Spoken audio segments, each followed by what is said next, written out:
Movie start होती है तो ब्राइडवन सिटी में रहने वाले कपल को दिखाया जाता है। काइल और टोरी शादी करके एक साथ बहुत खुश रह रहे थे। दोनों फैमिली स्टार्ट करना चाहते थे मगर उनको कोई भी बच्चा नहीं हो रहा था। मगर एक रात उनके घर के आगे एक स्पेसशिप आकर गिरता है और उसमें से उनको एक बच्चा मिलता है तो वह उस बच्चे को अपने पास ही रख लेते हैं और उसका नाम रैंडम रखते हैं और उस स्पेसशिप को अपने आउट हाउस में छुपा देते हैं जिससे रैंडम को और बाकी लोगों को इसके बारे में पता ना चल सके। अब मूवी 10 साल आगे शिफ्ट होती है। रैंडम अपने स्कूल का सबसे होशियार बच्चा होता है। घर में उसके मम्मी पापा उसे बहुत प्यार किया करते थे। अभी तक सब कुछ ठीक ही चल रहा था मगर उसके 12वें बर्थडे से पहले ही चीज़ें बदलने लगती हैं, जैसे रैंडम का नींद में चलना, नींद में एलियन की लैंग्वेज बोलना, रात में अजीब तरह की आवाज़ें आना, नींद में चलकर आउट हाउस को खोलने की कोशिश करना जहां स्पेसशिप रखा था। यहां तक कि उसकी बॉडी में अचानक सुपरनैचुरल पावर भी आ जाती हैं। एक दिन रैंडम अपने मॉम डैड के साथ लोकल रेस्टोरेंट में डिनर करने जाता है तो वहां उसके अंकल नोवा उसको बर्थडे गिफ्ट में उसे एक राइफल गिफ्ट करते हैं। क्योंकि रैंडम अभी छोटा था तो उसके डैड उसको यह राइफल नहीं लेने देते तो रैंडम को यह बात अच्छी नहीं लगती और वह अपने डैड काइल पर गुस्सा करने लगता है। तो वह सभी लोग डिनर छोड़कर घर आ जाते हैं। काइल और टोरी को रैंडम का यह एटीट्यूड बिल्कुल अजीब लगता है क्योंकि उसने पहले कभी भी ऐसा बिहेव नहीं किया था। तो काइल और टोरी वीकेंड में चैंपियनशिप पर जाने का डिसाइड करते हैं जिससे वह दोनों रैंडम के साथ ज़्यादा से ज़्यादा टाइम स्पेंड कर सकें। एक दिन काइल नोटिस करता है कि रैंडम खाना खाते समय चम्मच भी चबा चुका है और टोरी को भी रैंडम के रूम से कुछ ह्यूमन ऑर्गन तथा न्यूड फोटो मिलते हैं। तो काइल को समझ आने लगता है कि रैंडम के साथ कुछ अजीब तो ज़रूर है। हालांकि काइल और टोरी को पहले से ही पता था कि रैंडम बाकी बच्चों से अलग है क्योंकि आज तक उसको कभी भी कोई चोट नहीं लगी और वह सुपर हेल्दी रहा है। यहाँ तक कि आज तक उसको ब्लीडिंग भी नहीं हुई। चैंपियनशिप के दौरान रैंडम वहाँ से गायब हो जाता है और वह उसी की क्लास में पढ़ने वाली लड़की कैट के घर जाकर उसको स्टॉक करने लगता है। इसके बाद अगले दिन वह पोल्ट्री फार्म में जाकर चिकन को अजीब तरह से देखता है और आधी रात के बाद काइल और टोरी के सो जाने के बाद वह सभी चिकन को मार देता है। काइल बाद में वहां आता है तो उसे सभी चिकन मरे हुए मिलते हैं तो वह ये सब बात टोरी को बताता है कि यह काम ज़रूर रैंडम ने ही किया होगा मगर टोरी इस बात पर बिल्कुल भी बिलीव नहीं करती। अगले दिन सुबह कैट गेम क्लास के दौरान रैंडम को पूरी क्लास के सामने बेइज्जत करती है तो रैंडम को यह सब बिल्कुल भी अच्छा नहीं लगता और वह कैट का हाथ पूरी तरह तोड़ देता है तो जिस कारण पनिशमेंट के लिए उसको 2 दिन के लिए स्कूल से सस्पेंड कर दिया जाता है। मगर कैट की मॉम एरिका चाहती थी कि उसे अरेस्ट कर लिया जाए मगर ऐसा होता नहीं। स्कूल डिसाइड करता है कि सस्पेंशन पीरियड खत्म होने के बाद मिस मैरिली जो रैंडम की आंट भी होती है उसकी काउंसलिंग करेगी। और फिर अगली रात रैंडम को एलियन की आवाज़ें सुनाई देने लगती हैं तो वह उसी स्पेसशिप के पास चला जाता है जो कि आउट हाउस में थी। वह आउट हाउस का लॉक अपने हाथ से तोड़ देता है तथा एलियन लैंग्वेज को दोहराते हुए हवा में झूलने लगता है। टोरी को आउट हाउस की रेड लाइट नज़र आती है तो वह समझ जाती है कि रैंडम ने स्पेसशिप को ढूंढ लिया है और जब वह वहां जाकर रैंडम को बुलाती है तो वह स्पेसशिप बंद हो जाती है और रैंडम वहीं गिर जाता है जिससे उसको फर्स्ट टाइम चोट लगती है और खून भी निकलता है। और अभी तक रैंडम को सिर्फ यही पता था कि उसको किसी एजेंसी से अडॉप्ट किया गया है मगर इस हादसे के बाद टोरी को सब कुछ सच सच बताना पड़ता है। सच जानने के बाद रैंडम बहुत गुस्सा हो जाता है और गुस्से में वह एलियन मैसेज को भी क्रैक कर लेता है जो कि उस स्पेसशिप से आता था और जिसका मतलब था कि पूरी दुनिया को अपने कब्जे में कर लो।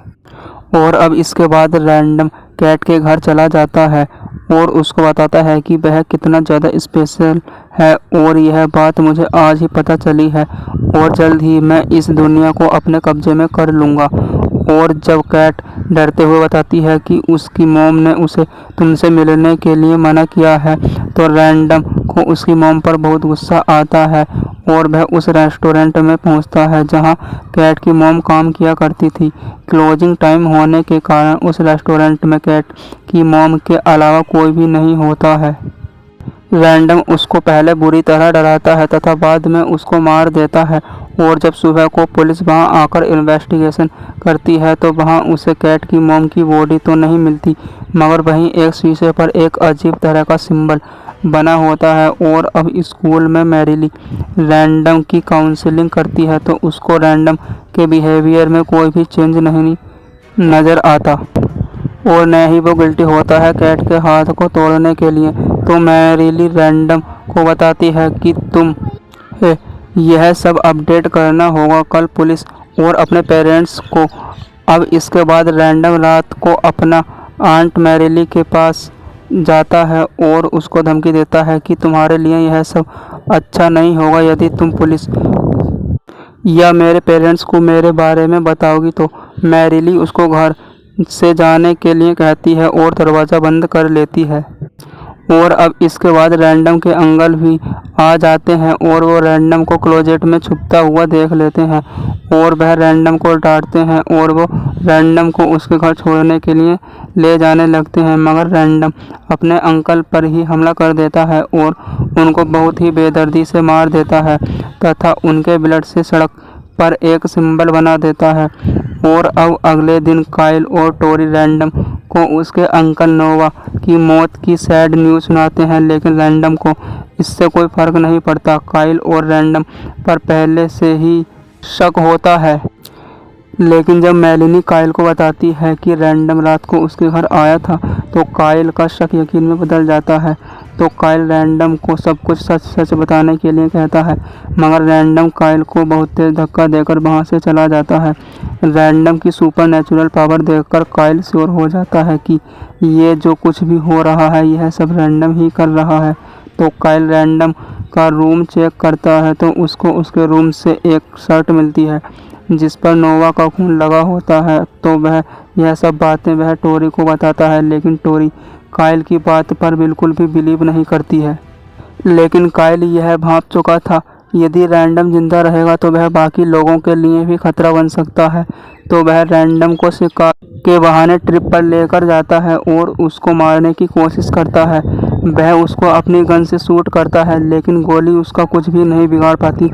और जब काइल को पता चलता है और रैंडम को ऐसे नहीं मारा जा सकता है तो वह उससे माफ़ी मांगने लगता है, मगर रैंडम अपने फादर को मार देता है। और अब इधर रैंडम के घर पर एक पुलिस ऑफिसर आया होता है जो कि एरिका और नोवा के मर्डर की इन्वेस्टिगेशन कर रहा होता है, क्योंकि एरिका की बेटी कैट और नोवा की वाइफ मैरिली के बयान के बाद उन्हें रैंडम पर शक हो गया था। और वह पुलिस ऑफिसर वही क्राइम सीन वाला सिंबल टोरी को दिखाता है। वह उस सिंबल को पहचान लेती है, लेकिन पुलिस ऑफिसर को इसके बारे में कुछ नहीं बताती। और पुलिस ऑफिसर के जाने के बाद टोरी रैंडम के रूम में आती है और उसको एक बुक में वही सिंबल ड्रॉ किया हुआ मिलता है। यह सब जानने के बाद टोरी काइल को फ़ोन लगाती है, मगर फ़ोन रैंडम उठाता है और वह टोरी को बताता है कि काइल अब नहीं रहा और अब वह टोरी के लिए घर आ चुका है। और रैंडम पूरे घर को तोड़ने लगता है क्योंकि उसको समझ आ चुका था कि टोरी को सब पता चल चुका है और अब वह भी उसके खिलाफ हो गई है। अब टोरी जैसे तैसे रैंडम से छुपती है और 911 पर कॉल करती है। पुलिस तो वहां आ जाती है, मगर रैंडम उन पुलिस ऑफिसर को अपनी मां के सामने ही मार देता है, जिससे टोरी को याद आता है कि वह स्पेसशिप रैंडम को नुकसान पहुंचा सकती है। तो वह जैसे तैसे करके आउट हाउस में उस स्पेसशिप के पास पहुंचती है। उसे वहां एरिका की कटी हुई लाश मिलती है। टोरी स्पेसशिप का एक टुकड़ा ले लेती है और जब रैंडम वहां आता है तो टोरी उसे हग करके प्यार से समझाने की कोशिश करती है और चुपके से उस स्पेसशिप के टुकड़े से रैंडम को मारने लगती है, मगर रैंडम टोरी का हाथ पकड़ लेता है। तो रैंडम गुस्से में आकर अपनी मॉम को आसमान की ऊंचाइयों में ले जाता है और उसको वहां से छोड़ देता है और वह टोरी को गिराकर मार देता है। अपनी मॉम को मारने के बाद रैंडम के सामने एक पैसेंजर प्लेन आती हुई दिखाई देती है। अगले दिन न्यूज़ में बताया जाता है कि वही पैसेंजर प्लेन काइल और टोरी के घर के ऊपर क्रैश हुआ है, जिसमें सारे पैसेंजर के साथ साथ काइल और टोरी भी मर गए हैं और सिर्फ उनका बेटा रैंडम ही बचा है। लेकिन यह क्रैश रैंडम के द्वारा ही किया गया होता है, खुद के क्राइम को छुपाने के लिए। और यह फिल्म यहीं पर ख़त्म हो जाती है।